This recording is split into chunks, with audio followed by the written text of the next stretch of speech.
Friends, good morning. কেমন আছো সবাই? আশা করছি সবাই ভালো আছো।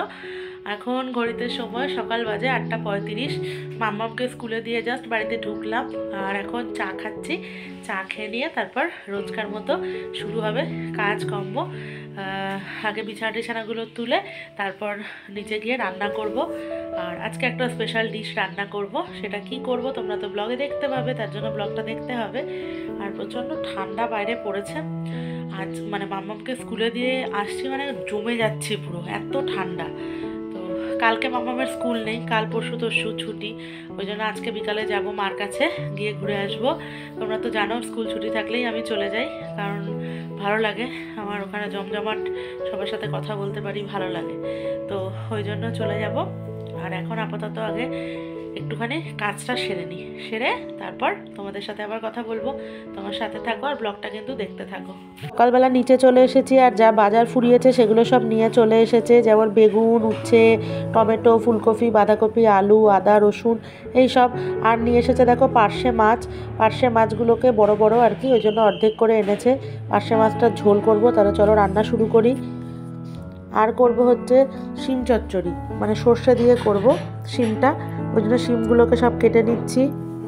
আর একটা স্পেশাল ডিশও কিন্তু বানাবো, সেটা তোমাদের সাথে এখন বলবো না, আমার ব্লগটা তার জন্য দেখতে থাকো। তাহলে শুরু করা যাক রান্নাটা। আর কি বলো তো, বেশি কিছু রান্নার ঝকমারি করব না, কারণ আমি তো রাত্রিবেলা থাকবো না, বিকালে চলে যাব, আজকে যাব মায়ের কাছে। ওই জন্য রান্না একগাদা করে তো লাভ নেই, যতটুকু দরকার সেটুকু। আর এই বাড়িতে সবাই এমনি খায় খুবই অল্প, সেরকমভাবে কারোরই লাগে না। ওই জন্য বুঝে বুঝেই আর কি রান্নাটা করছি। আর সবাই জানো তো ঝাল খুব অল্প খায় এখানে এই বাড়িতে, মানে মাম্মামও ঝাল খেতে পারে না, আর আমার শ্বশুরমশাইয়েরও ঝাল খাওয়া বারণ। ওই জন্য অল্প লঙ্কা দিয়ে রান্নাটা করছি। আর শিমটা বসিয়ে এখানে মাছ নিয়ে এসছে, মাছগুলোকে চটপট করে সব ধুয়ে ফেলি। হ্যাঁ, ধুয়ে তারপর মাছের ঝোলটাও পাতলা করে করব। শীতকালে দেখবে শিম, বেগুন, বড়ি সব কিছু দিয়ে ধনেপাতা দিয়ে পাতলা করে মাছের ঝোল খেতে খুব ভালো লাগে। আর পার্শে মাছ যেহেতু, আর মাছগুলো একদম টাটকা, ওই জন্য এটা হালকা করে ঝোলই করব। প্রথমে ভাবছিলাম একটু ঝাল সর্ষে দিয়ে করব, কিন্তু তারপর চিন্তা করলাম না, মাম্মামের পক্ষেও সর্ষেটা খাওয়া ঠিক হবে না, আর আমার শ্বশুরমশাইয়েরও খাওয়া ঠিক নয়। ওই জন্য আমি এটা হালকা করে ঝোলটা করব। তাহলে চলো সব কিছুই আমার দেখতে থাকো, সাথে থাকো। আর এখানে শিম কিন্তু আমার অলরেডি হয়ে গেছে, এখন আমি সর্ষে বাটা ওপর থেকে দিয়ে দেবো, ঠিক আছে। আর সর্ষেটা আমি বাটিনি, এটা হচ্ছে সর্ষের গুঁড়ো আর কি, সামান্য নুন দিয়ে ভিজিয়ে রেখেছিলাম জলের মধ্যে, তো সেটাই আর কি দিয়ে দিলাম। ছোটোবেলা থেকেই জানো তো আমার মানে রান্নার প্রতি একটা অসম্ভব ভালোবাসা। যখন আমি অনেক ছোট, মার একবার খুব শরীর খারাপ হয়েছিল, তখন আমি ক্লাস 4-এ পড়ি, মানে তখন আমি পুরো মায়ের মানে কাজ করে দিয়ে মাকে রান্নাঘর পরিষ্কার করে, অত ছোট আমি সবটা করেছিলাম। ওই জন্য আমার রান্না করা বা এই ধরনের জিনিসের প্রতি কখনো কোনো মানে আলস্যতা নেই, কোনো কিছু নেই, আমি ভালোবাসি করতে। আর যেমনই রান্না হোক না কেন, যাই হোক, আমার ভালো লাগে। আর দেখো কথা বলতে বলতে আমার এখানে ধনেপাতা দিয়ে মাছের ঝোল কিন্তু রেডি হয়ে গেছে। আর এখন আমি যে রেসিপিটার কথা তোমাদের বলছিলাম, সেটার জন্যই আর কি পনির লাগবে, সেটা হচ্ছে নবরত্ন কোরমা বানাবো। নবরত্ন কোরমাতে তোমরা সবাই জানো পনিরটা লাগে, পনিরটাকেই আগে কেটে নিচ্ছি, তারপরে বাদবাকি সবজিগুলো তোমাদের দেখাচ্ছি কী কী দেবো। আর এই যে আমার পার্শে মাছের ঝোল পুরো কমপ্লিট হয়ে গেছে। আর তোমাদের যেটা বলছিলাম, আমি নবরত্ন কোরমা বানাবো। নবরত্ন কোরমার জন্য দেখো এখানে আমি পনির, ফুলকপি, গাজর, মটরশুঁটি, টমেটো, আলু, ক্যাপসিকাম, বিনস, এই সবজিগুলো নিয়ে নিয়েছি। 9 রকমের সবজি দেয় পনিরটাকেও আর কি ধরে আর কি, কিন্তু আর একটা কর্ন দেয়, আমি কর্নটা দিইনি। আর এখানে ফ্রেশ ক্রিম নিয়ে নিয়েছি আমুলের, ওটা আমার নামানোর আগে দিতে হবে। আর একটা এখানে পেস্ট করতে হবে, সেটা হচ্ছে আমন্ড বাদাম, কাজু বাদাম, পোস্ত দিয়ে পেস্টটা করতে হবে। তাহলে চলো চটপট করে আমি সবজিগুলো এবার কাটাকুটি শুরু করি, তারপর রান্নাটা তোমাদেরকে যতটুকু পারবো নিশ্চয়ই শেয়ার করব। আর প্রতি বছর শীতকালে এই নবরত্ন কোরমার রেসিপিটা আমি একবার করে বানাবই, কারণ এই আমার হাতের এই রান্নাটা সবাই খুব ভালো খায়। তো মানে এবার আমি বানিয়ে মা বাবার জন্য নিয়ে আসবো, যেহেতু আমি বিকালে আসছি। তোমাদের বলেছি যে বিকালে আমি বাবা মার কাছে যাব, তো ওদের জন্য একটু নিয়ে যাব, আর এখানে মা বাবা ওদের জন্য রেখে যাব। আর আজকে মাও আসছে আর কি দমদম থেকে, মানে আমার ননদের বাড়ি থেকে আমার শাশুড়ি মা ফিরছে, ওই জন্য। আর এখানে আমার কাটাকুটি প্রায় হয়ে গেছে, চলো তাহলে রান্নাটা এবার শুরু করে নিই। ফুলকপিটাকে ভাপিয়ে একটুখানি হালকা করে ভেজে নিতে হবে, নাহলে ফুলকপির একটা গন্ধ লাগে। আর এই আর একটা মশলা লাগবে, সেটা হচ্ছে টমেটো, আদা, লঙ্কা, আর জিরের গুঁড়ো, ধনের গুঁড়োটাও লাগবে। আর এখানে কাজু কিশমিশটাকে আমি ছোট্ট ছোট্ট টুকরো করে কেটে নিয়েছি, এবার ওটাকে অল্প ঘিয়ের মধ্যে একটু ভেজে তুলে নেব। আর এখানে ফোড়নও কিন্তু 9 রকমের ফোড়ন দিতে হয়, মানে বড় এলাচ, ছোট এলাচ, লবঙ্গ, দারচিনি, তেজপাতা, শুকনো লঙ্কা, সাজিরে, ঠিক আছে, গোলমরিচ, হ্যাঁ, অনেকে হিংও দেয়। তো আমি হিংটা এখানে ইউজ করিনি, কারণ হিংয়ের ফ্লেভারটা একদমই ভালো লাগে না। আর সমস্ত কিছু ফোড়ন দিয়ে সবজিগুলোকে ভালো করে নাড়াচাড়া দিয়ে তারপর ওই যেটা আদা টমেটোর যে পেস্টটা সেটাকে দিয়ে এখন ভালো করে কষাচ্ছি। তো ভালো করে কষিয়ে তারপর মটরশুঁটিটা একটু পরে দিয়েছি, কারণ তেলের মধ্যে দিলে কিন্তু মটরশুঁটি প্রচণ্ড ফাটে, ওই জন্য একটু মশলাটা কষিয়ে তারপর দিয়েছি। তাহলে চলো আমি রান্নাটা কমপ্লিট করে নিই তোমাদের সাথে, তারপর দেখাচ্ছি কেমন হলো।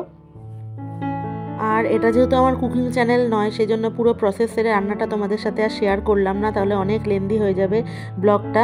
তবে তোমরা যদি চাও, আমার একটা কুকিং চ্যানেলও আছে, শ্রাবন্তীস কুকিং ওয়ার্ল্ড, সেখানে আমি রেসিপিটা নিশ্চয়ই তোমাদের দিয়ে দেবো যদি তোমরা বলো তো। তাহলে চলো, আর দেখো এখন আমার মোটামুটি এটা কমপ্লিট হয়ে গেছে। আমি এখানে অল্প গরম জল দিয়ে দিলাম, এখানে তোমরা দুধও দিতে পারো, তবে দুধটা আমি দিইনি, কারণ মাম্মামের না দুধের জিনিসটা সহ্য হয় না, আর আমার শ্বশুরমশাইয়েরও না, ওই জন্য দুধটা আমি অ্যাভয়েড করেছি। আমি গরম জল দিয়েছি আর পনিরগুলোকে এখন দিয়ে দিলাম, দিয়ে এবার ঢাকা দিয়ে দেবো। জাস্ট নামানোর আগে একটু ঘি দেবো, গরম মশলার গুঁড়ো আর কাসুরি মেথি দিয়ে আমার রান্নাটা কমপ্লিট হয়ে যাবে। তাহলে চলো, তোমাদেরকে হয়ে গেলে তারপর পুরোটা দেখাচ্ছি কেমন হলো দেখতে। আর এই যে হাতে ক্রাশ করে একটু কাসুরি মেথি দিয়ে দিলাম, আর এবার দিয়ে দেবো একটু আমুলের ফ্রেশ ক্রিম আর অল্প ঘিও দিয়ে দিলাম। তো দেখো আমার নবরত্ন কোরমা রেডি। তাহলে চলো, পরে আবার কথা হচ্ছে।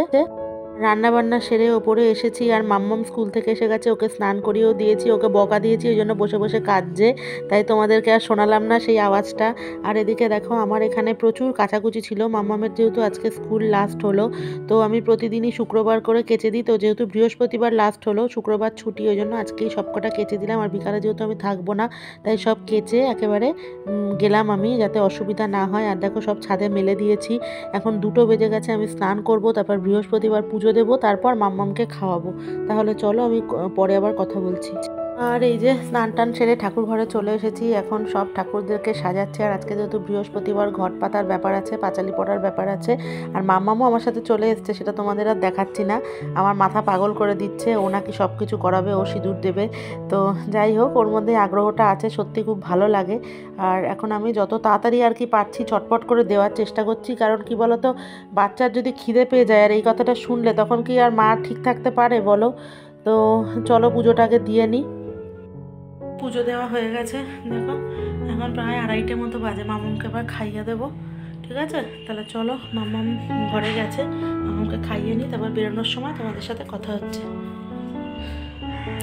ঘড়িতে এখন সময় 4:30, 4:45 মতো বাজে। রেডি হয়ে গেছে, দেখতেই পাচ্ছ, আর ব্যাগ গোছানো হয়ে গেছে, আমরা এবার বেরোবো। রেডি হয়ে গেছে, দুকা দুকা করে ট্রেনে উঠে যাই মায়ের কাছে, তোমাদের সাথে কথা বলবো, সাথে থাকো, ব্লগটা দেখতে থাকো। দেখো এরকম একটা বান করে দিয়েছি মাথায়, একটা খোপা মতো পেছন ঘর, কারণ মামাম টুপি পরবে তো, ওই জন্য এরকম করে দিয়েছি, ট্রেনে তাহলে সুবিধা হবে। তাহলে যাই, তোমাদের সাথে আবার রাস্তায় কথা বলার চেষ্টা করব, আর না হলে পৌঁছে কথা বলবো। তাহলে চলো, ব্লগটা দেখতে থাকো। আর এই যে আমরা রানাঘাট লোকালে উঠে পড়েছি, আর সুন্দর জায়গাও পেয়ে গেছি, যেহেতু রানাঘাট লোকাল ওই জন্য অসুবিধা হয় না, লেডিসেই উঠেছি।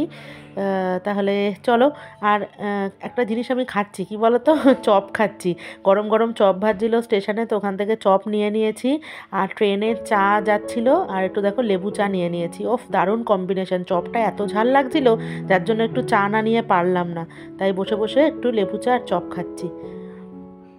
আর এই যে যথারীতি আমরা এখন সোদপুরে নেমে পড়েছি, আর ট্রেনে প্রচণ্ড ভিড় ছিল আজকে, জানি না কেন, খুব ভিড় ছিল। লেডিসে তো কি, মানে লেডিসে আরও বেশি ভিড় হয় যা দেখছি। আর মামামের এখন রাগ হয়েছে, আমাকে বায়না করেছে একটা জিনিস কিনে দিতে, আমি দিইনি, ওই জন্য দেখো মুখ দেখো রাগে একদম পুরো ফেটে পড়ছে। আর এদিকে এখন দেখো সোদপুর অটো স্ট্যান্ডের কাছে চলে এসেছি, এবার অটোতে উঠবো, উঠে মধ্যমগ্রাম যাব, আর মা তো মধ্যমগ্রাম এসে দাঁড়াবে। তাহলে চলো অটোতে চটপট আগে উঠি, তারপর তোমাদের সাথে সময় করে কথা হচ্ছে আবার। আর মাম্মামকে যেহেতু বনবিটা খাইয়ে আনেনি অত তাড়াতাড়ি, তাই ওর খিদে পেয়ে গেছে। আমাদের মধ্যমগ্রামে নানপুরির দোকানটা আছে রুচিরাজ, এখান থেকে মাম্মাম নানটা খুব ভালোবাসে, তো ওকে সেটাই খাইয়ে নিচ্ছি। বাড়ি ঢুকে পড়েছি, 8:30 নাগাদ ঢুকে পড়েছি। তো এখন এই যে বাবা, আজকে তো বাড়ি বৃহস্পতিবার, বাবার আজকে দোকান থাকে না। আর মাম্মাম তো এসেই এখানে তিয়ানের সাথে খেলা করে দিয়েছে। মা হাই বলে দাও বন্ধুদের।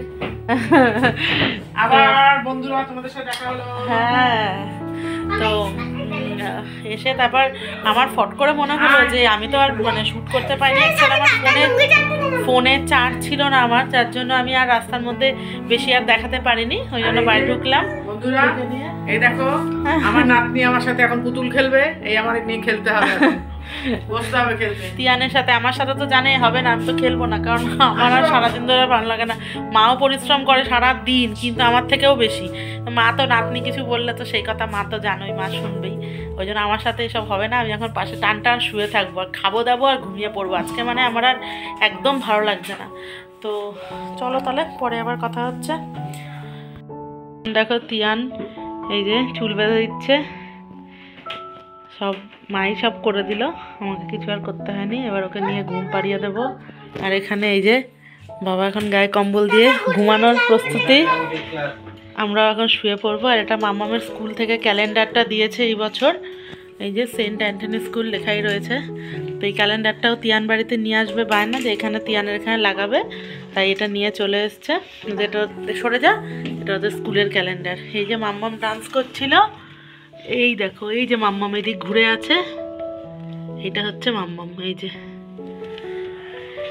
সব স্টুডেন্টদের টিচারদের সব নিয়ে এই ক্যালেন্ডারটা করেছে। এইগুলো হচ্ছে সব স্কুলের টিচার, প্রিন্সিপাল সব রয়েছে। আর আসার সময় আবার বায়না করে বাড়িতে এই আসবে যখন, এই যে এটা কিনলো, এটা নিয়ে এখন খেলা চলছে। তো ফ্রেন্ডস, আজকের ব্লগটা তাহলে এই পর্যন্তই। ব্লগটা ভালো লাগলে একটু লাইক কমেন্ট শেয়ার করে দিও। কালকে আরও একটা নতুন ব্লগ নিয়ে তোমাদের সামনে আবার হাজির হব। আজকের মতো বাই বাই, গুড নাইট। এখন খুব টায়ার্ড লাগছে আর ঘুম পেয়েও গেছে। এখন 11টার মতো বাজে আর কি, 11:05 হয়েছে। তো চলো তাহলে শুয়ে পড়ি। এখন গিয়ে আগে ফ্রেশ হবো, মুখেরগুলো তুলবো, ক্রিম মাখবো, তারপর ঘুমাবো, ঠিক আছে? আর মাম্মাম তো সব রেডি হয়ে গেছে, আর ওরও ঘুম পেয়ে গেছে। তাহলে ওকে ঘুম পাড়িয়ে দিই, কালকে আবার কথা হবে তোমাদের সাথে। আজকের মতো টাটা, সবাই ভালো থেকো, অনেক সুস্থ থেকো। কালকে আবার দেখা হচ্ছে, বাই বাই।